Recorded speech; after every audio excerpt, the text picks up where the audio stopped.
cho sống ở Chu Kỳ.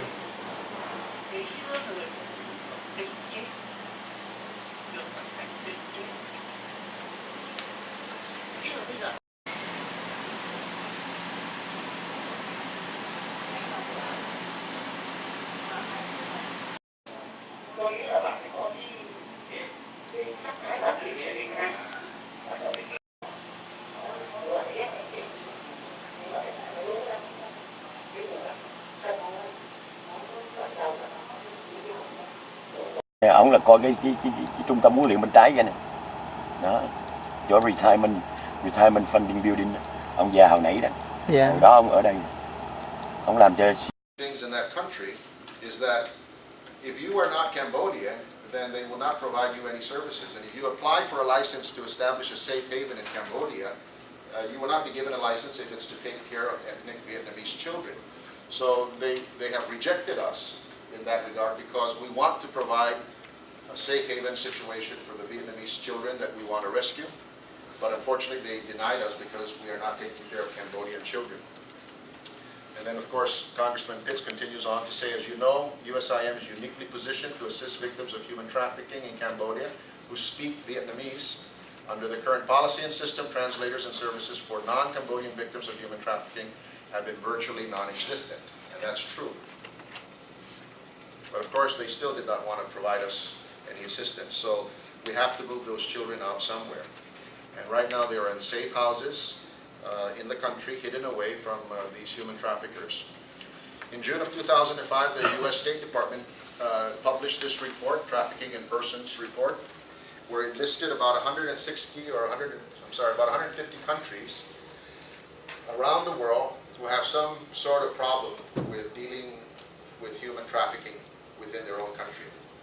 And Cambodia is a tier level 3, which means it's one of the worst.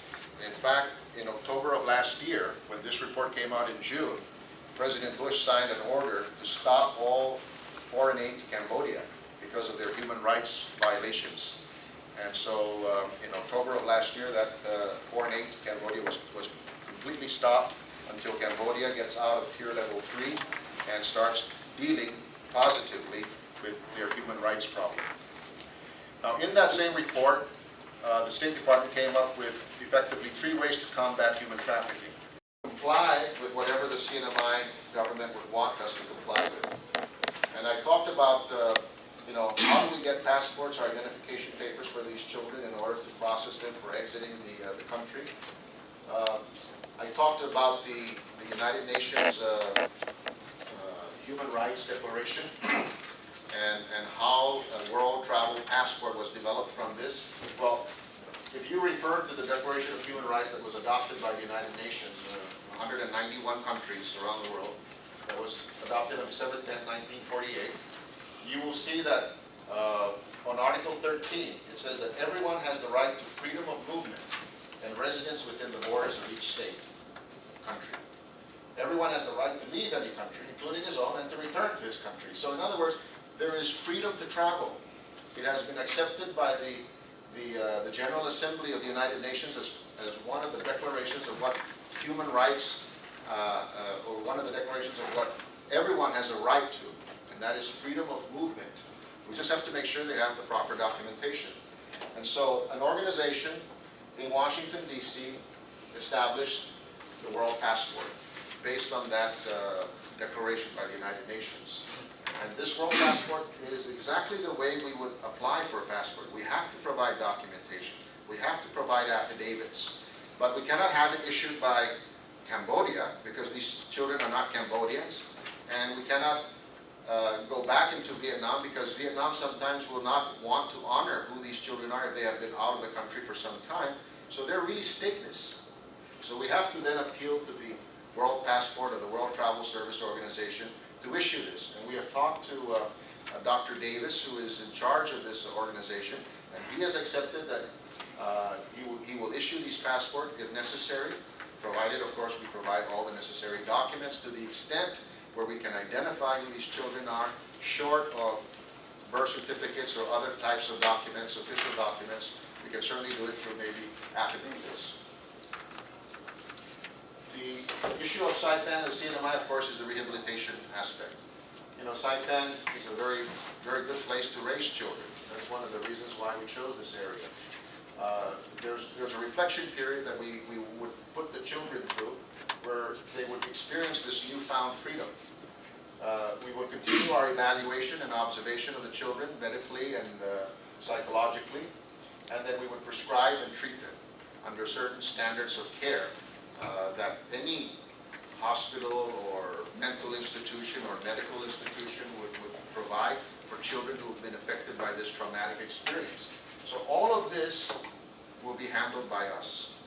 We're not going to ask the CHC hospital here to do all this work for us. We are going to bring our own medical team in, and excuse me, they are waiting around the world to provide that support. And we will also provide education and counseling for these children so that they can at least learn, you know, Vietnamese culture, Vietnamese language, and Vietnamese history. Because, you know, when they were taken away from their families, they may have lost all of this in that process. Of course, we want to reintegrate them. Our principal objective is to locate their families, locate relatives in the free world, establish foster parent programs, not here, but in the United States probably, or in Australia, or in Canada, anywhere where we can actually move these children to once they have completed the rehabilitation program. Okay, and of course we would also do some adoption. Right now the laws of the CNMI are quite strict in adoption. You have to be here for about a year as a child if you're to be adopted, and I believe 2 years if you're going to be a parent. You know, maybe the legislature can address this if you can help us in this regard, and if we all have some agreement that we have your support in this program, make it easy for the adoption to occur. You know, maybe we can have people come here who can prove that they are capable of being adoptive parents by, you know, character references from their church or their other organizations related that will maybe facilitate the process in lieu of the 2-year residency requirement for these parents. But this is something that we can certainly talk about separately. This is our commitment. Now, somehow this got all lost in the public hearing the last time we met down there because nobody really paid attention to what I was saying already by this point. But we want to secure the documents for entry per regulations. Whatever the government comes up with, we will abide. You know, within fairness and reason, of course. We will establish the residence and transportation for these children. We'll take care of everything, even the housing. And in your packet, you will see the structure there, a building that we have already leased on Cadman Road. And you know, we're fixing it up, but we haven't put all our money and effort yet into it because we're still trying to get through the regulatory process with the government. We will provide all the necessities: food, clothing, comforts of home, medical care, schooling, counseling. And we will make sure that when we do establish the school, that it will have accreditation by WASP, and I am working on that personally.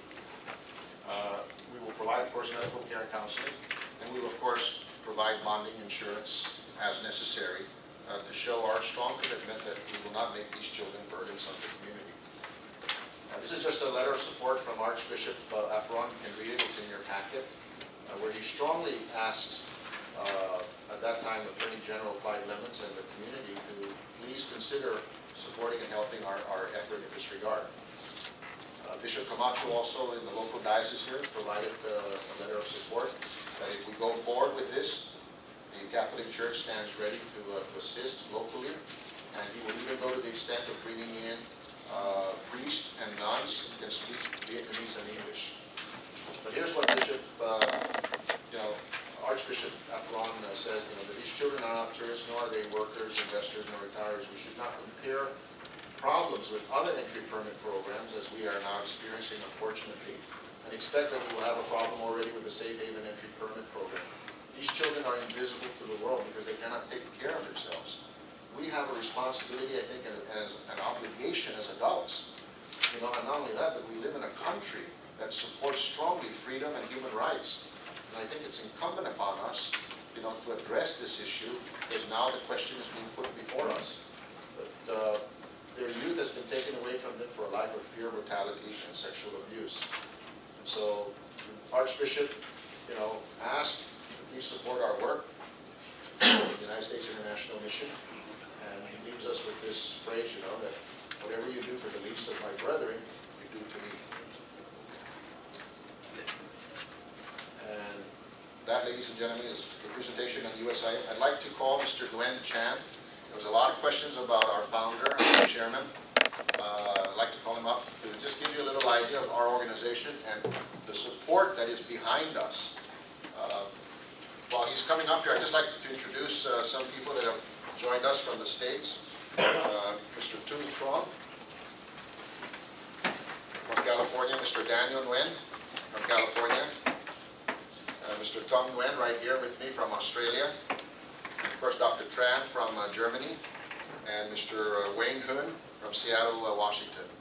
You know, these gentlemen are successful businessmen in their own right in the countries that they come from, and they're prepared to come here and you know, take care of this project for us and also provide some support economically.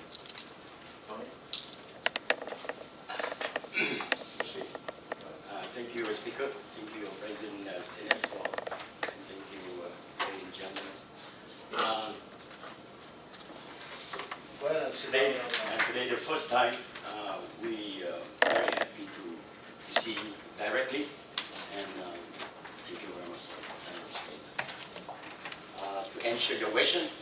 And also, I would like to presentation for our organization from 1975 until now.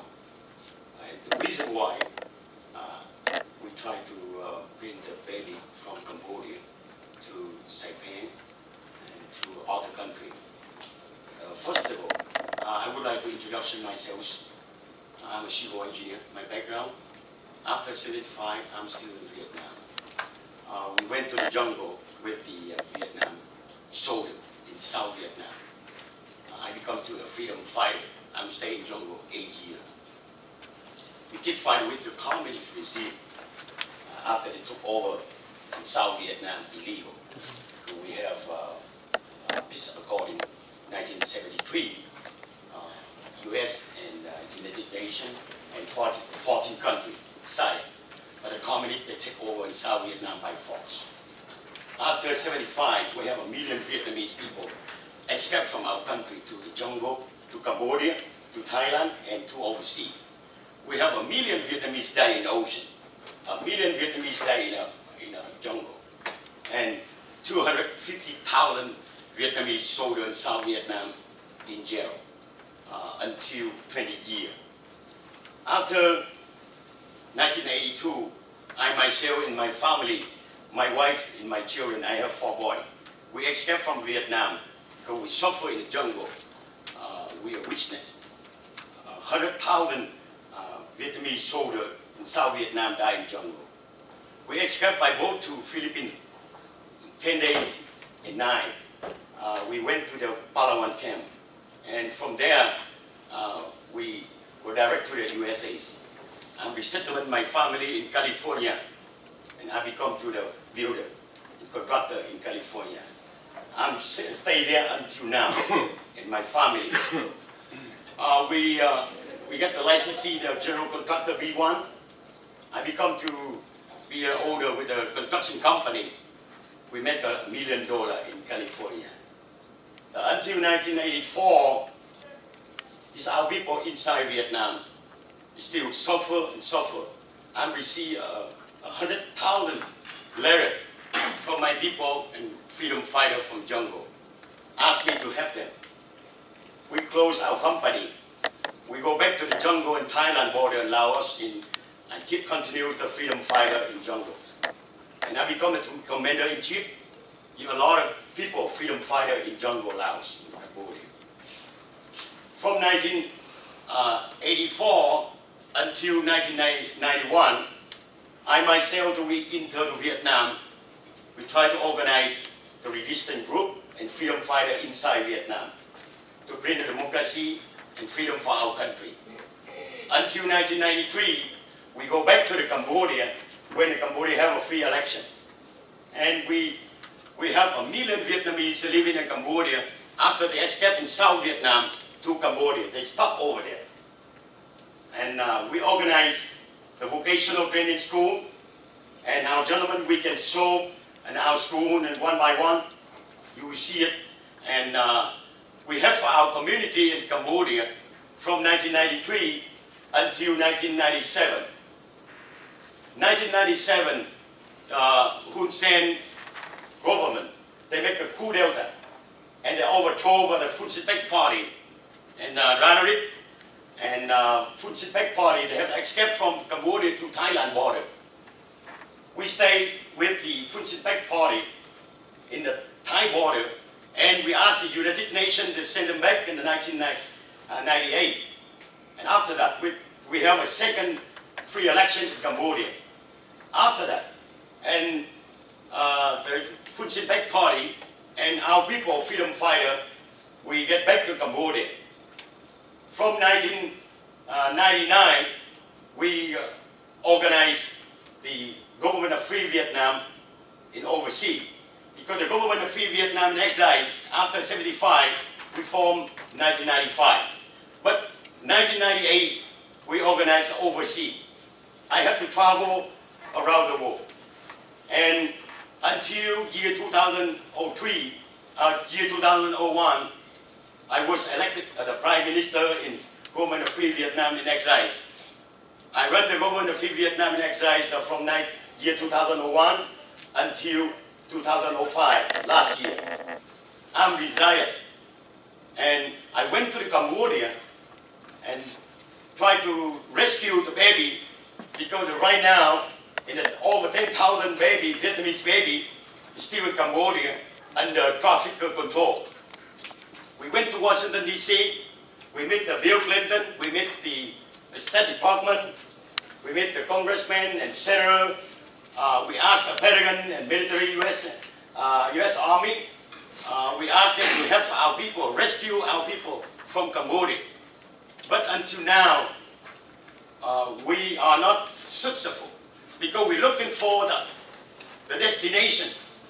I'm traveling myself to the Vanuatu, Fiji, New Caledonia, including the Africa, Ghana, Congo, Sierra Leone, and DR Congo, and Nigeria. I'm traveling around the world. I'm asking the government to help our people. We have 1.5 million Vietnamese in America now become to US citizens. We have the 3 million Vietnamese living around the world, different countries, Europe, Australia, and South Asia. The total population of overseas people, 4.5 million people. Our community, after 30 years, very strong finance. Everybody very successful. The young generation to become in a doctor degree and lawyer degree, including my boy. I have a 4 boy in successful for a doctor degree and lawyer degree and engineer degree. Our community very strong, but we have to rescue our people, because our people right now under situation is a terrible situation.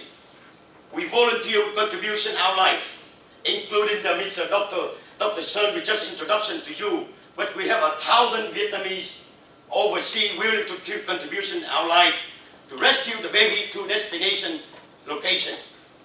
After we contact many countries, we meet Mr. David Saipan.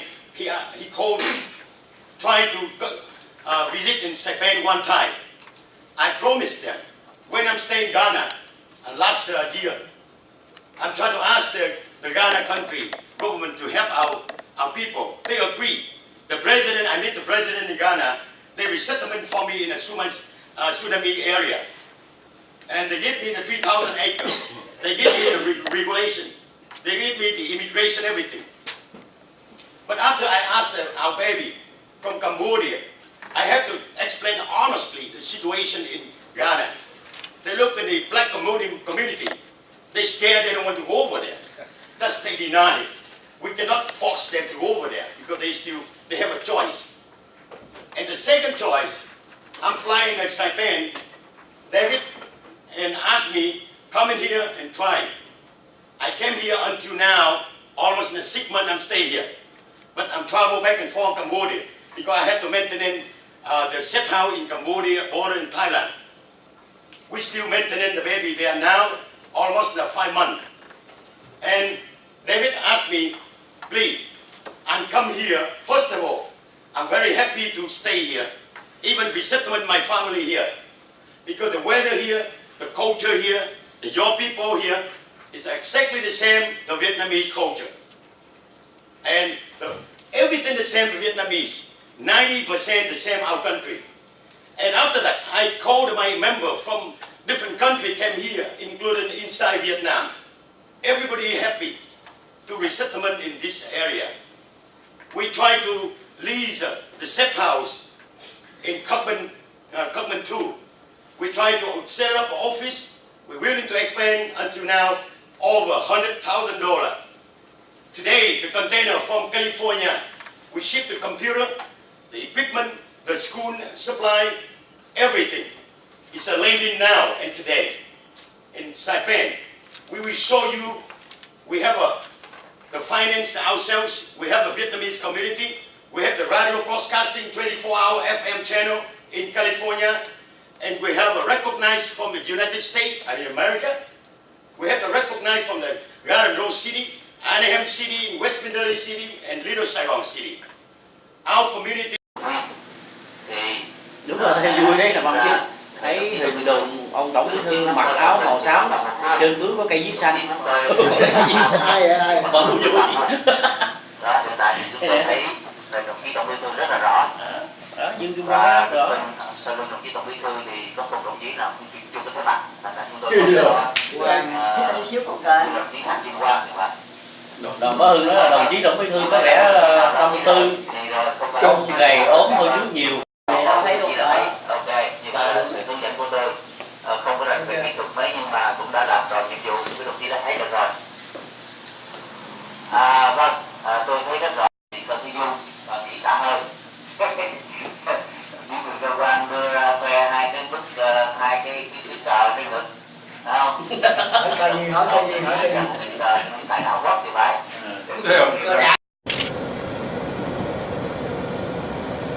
Ủa chứ cái container đó là chuyển về đây mà không cho họ địa chỉ hay sao anh? Không có ai. Ở bên Mỹ không có cho địa chỉ địa chức gì rồi. Cứ bỏ lên vậy rồi nó kéo đi vậy thôi.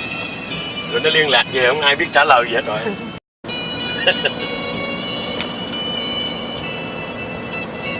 Trời ơi, mấy ông cổ nộ mình khổ ghê.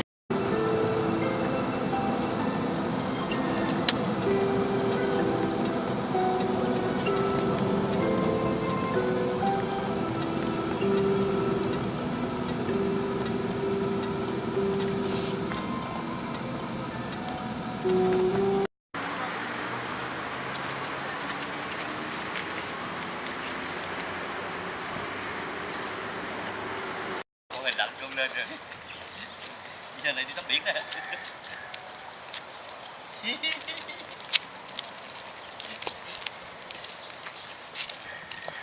Cảm ơn nhà báo.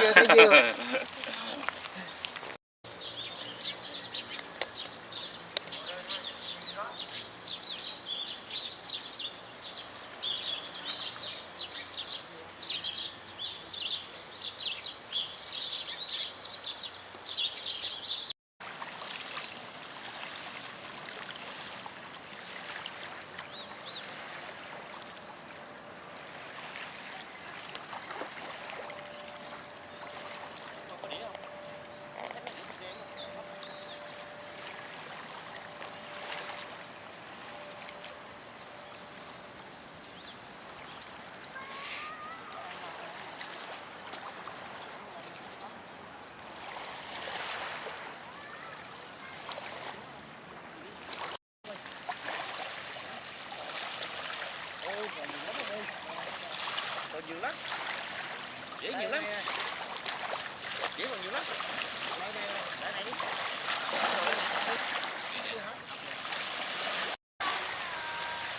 Thả lại cái lá. Chơi mà, ông kia ông chụp được mà.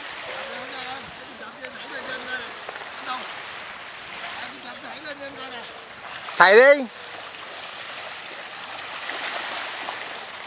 đó.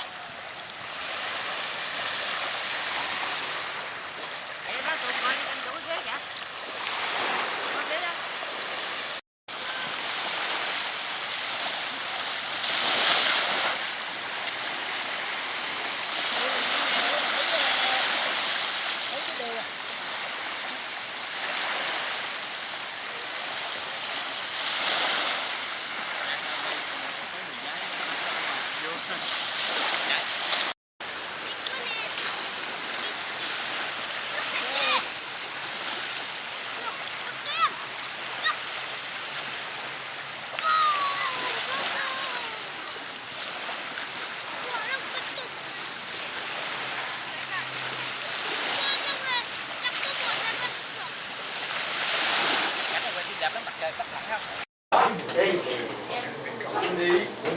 Đây này giới thiệu đồng chí Tùng. Vâng ạ. Nguyễn Thanh Tùng ở bên Úc Châu qua là đã từng đang làm đài phát thanh viễn xứ ở bên Úc với em. Tùng thứ trưởng Bộ Thông tin cái chính phủ phản động. Sáng nhà báo. Tức là báo chí, phóng viên báo chí. Tùng Thái Bình truyền hình. Năm đấy nha.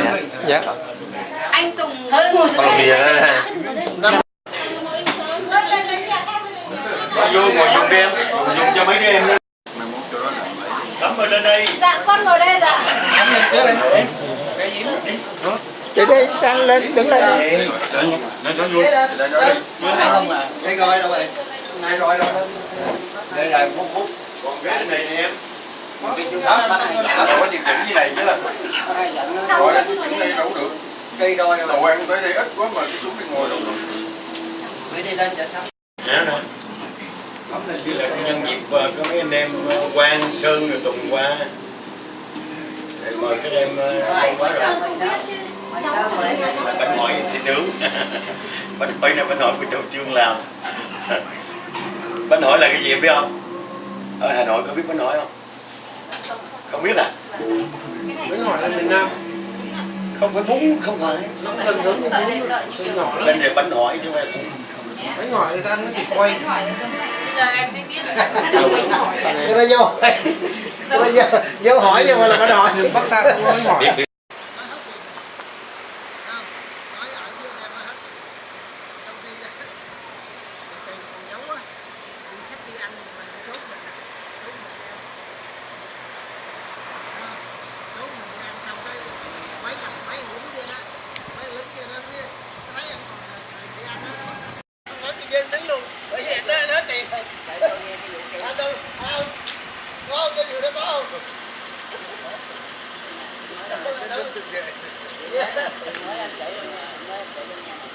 Bây giờ chưa xác nhận tôi là mình chơi gì? Thì cái mùa xuân ở đây gì?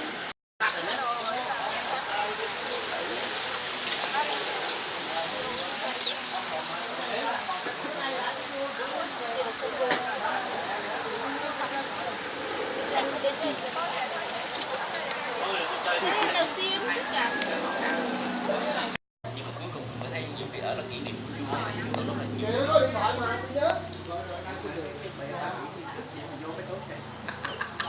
Có tắm được không? Anh đâu có bơi được. Nó có camera đó đó.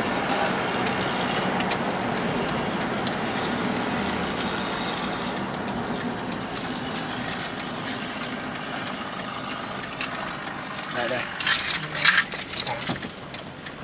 Mở luôn nè, cái dưới. Ui luôn.